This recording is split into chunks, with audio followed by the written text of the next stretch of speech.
from design to assembly and everything in between. Today, I'm going to be taking you through how I made this lamp here on Creator's Log.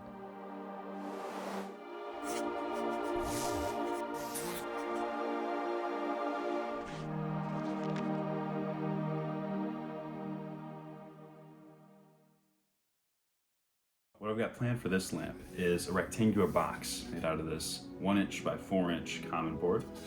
For the actual light source of the lamp, I plan on using this white LED strip, which conveniently plugs into USB-A for power. To actually turn it on and off, we've got this little circular switch that we'll wire in. And then lastly, to make it a little bit less harsh, we've got this 1/8" sheet of frosted acrylic. We'll put this on the front face of the lamp and it'll act as a diffuser of the light.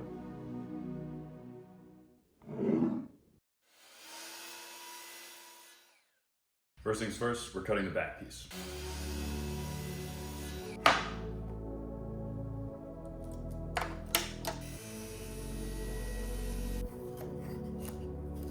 So now that that's done, we're left with a single piece of board that we're going to be turning into the entirety of the sides of the lamp.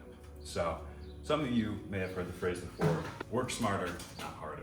I'm a personal proponent of both. I like working harder, I like working smarter, and occasionally I'll even work dumber. But back to working smarter. We need a single slot all the way down here for all of the different sides of the lamp. So what we're gonna do is make that slot all at once, and then we can simply chop up the sides so that when we make these miters, they already have the slots running in them, so that we only have to make that slot once instead of going back and doing it on every single piece. Just from my point of view, I'd say that this side is a little bit more beat up than this one, so we're gonna call this one our outside face of the lamp. So this is gonna be where we're cutting our slot, and then this outside edge is a little bit nicer than this one. That means this is gonna be our back, inside, and this will be our front face. So we're gonna be cutting our slot right along this top right here. Well, to make the job a lot simpler, I don't have a router.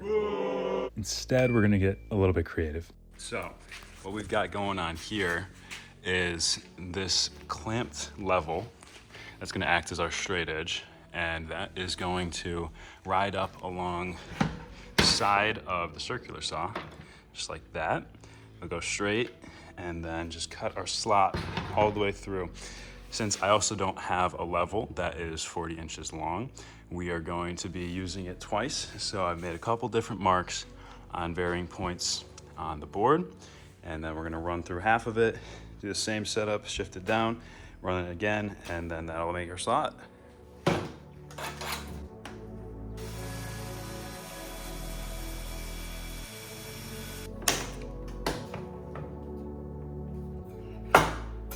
For the width of my circular saw blade, one pass was just a little bit thin for the acrylic, so I adjusted the track and went through one more full pass, and fit turned out just right.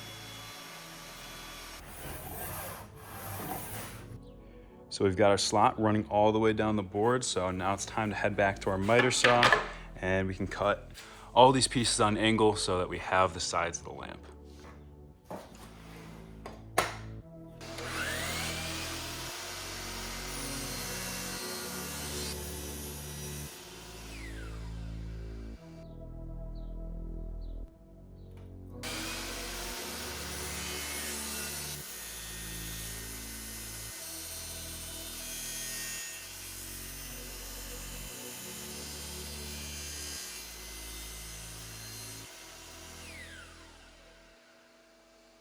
So after trimming up the edges just a little bit, this is the fit that we're left with. There's obviously some small gaps in between some of the joints inside, but once we actually glue everything together, things might settle just a little bit, so we're gonna leave it as is, and it should lead to a pretty snug fit in the end.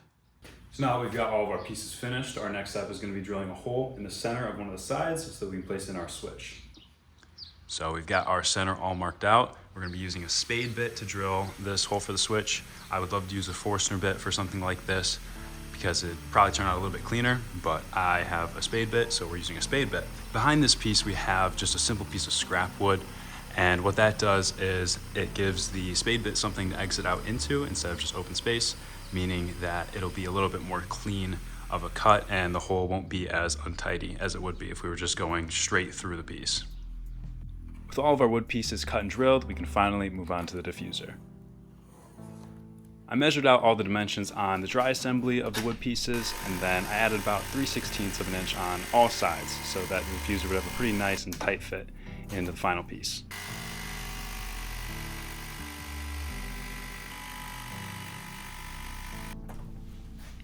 With that brings us to everyone's favorite part of the process, sanding. After promptly realizing that I forgot to leave a slot for the wire to exit the lamp, I went ahead and drilled and slotted that out, did a little bit more sanding, and then we were all set making cuts.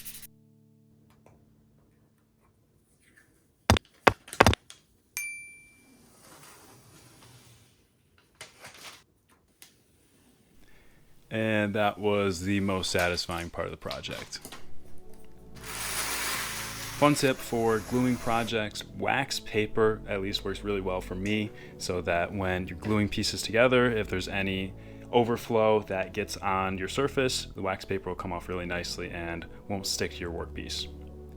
Now, there are a lot more official ways that you can clamp your workpieces together while they're gluing, but my poor man's solution is using masking tape, especially for these 45-degree angles. In this case, I put down these 2 tracks of masking tape and then put the wood pieces on it just as tight together as you can get. And when you actually fold these up, there's a nice snug fit, and overall turns out pretty well as long as you place them down correctly. Just a little bit of glue so we can wipe that up. And with some good old time and patience and time, we have one solid piece. We can remove our masking tape, and you'll see that there's just a little bit of glue that spilled out on some of the corners, so we can go ahead and sand that down, and then we are just about ready for some electrical.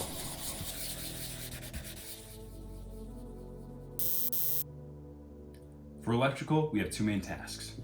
First, we're going to send the LED strip through this hole so that we can solder the switch on outside of the lamp, make it a little bit easier on ourselves. We can push that back into place, and then finally, we can adhere the LED strip on the inside of the lamp, and we should be all set. As you can probably tell from that foreshadowing, the solder didn't go exactly according to plan, so we can skip that. It may just be that I'm a little bit rusty at soldering, or that I was using unlabeled solder that I found in a random box on the shelf, or that I was using a combination wood burner soldering iron tool. Regardless, the solder didn't really stick to the switch terminals all that well. So instead of making a really sketched lamp that kind of only works when the wire's in a certain position, like a broken iPhone charger, I decided to go for a more robust solution. So I got some crimps that would attach directly to the switch terminals to make it a little bit easier. Although crimping 22 gauge wire wasn't what I would call a blast, it made for a pretty solid connection and a working circuit, which is about all I can ask for when I'm studying mechanical engineering. So we will work on ourselves and electrical engineering as we go. So with that, we can move on to our second and arguably a little bit easier step of electrical, taping the LEDs. This strip in particular already came with adhesive on it, so all I had to do was tear off the backing, and then I could go ahead and place it all around the inside of the lamp. I also made a decision here that I was not going to glue in the back piece of wood. This way, if anything were to go wrong with the electrical on the inside of the lamp, I wouldn't have to tear it apart completely mechanically. Time will tell if I decide to add in some sort of temporary adhesive or stoppers to keep it in place better, but for now, it does stay in place anytime you move the lamp due to its cozy fit. Thanks for watching. If you enjoyed, leave a like and subscribe, and stay tuned for what's next here on Creator's Log.